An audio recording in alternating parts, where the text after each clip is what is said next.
হ্যাঁ, শোনাচ্ছি আপনাদের একটি ভয়ানক গল্পের কথা।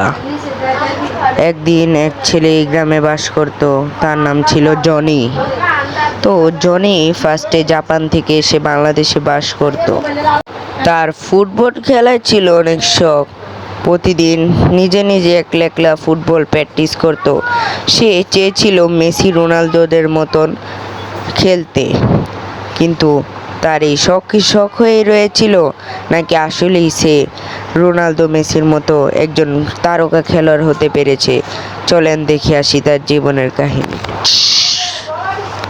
তার বোনের নাম ছিল লুসি।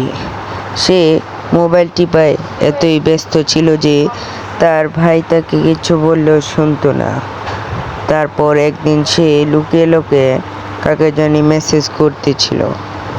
কয়েকদিন পর দেখা গেল তার ভাইয়ের একটি হাস্যকর ছবি ভাইরাল হয়। এই ছবিটা ভাইরাল করেছিল জনির শত্রু। সে ছিল অনেক জনির শত্রু। তার সাথে একবার জনির ঝগড়া হয়েছিল, তাই সে মজা করে জনির এই ছবিটা ভাইরাল করে দেয়।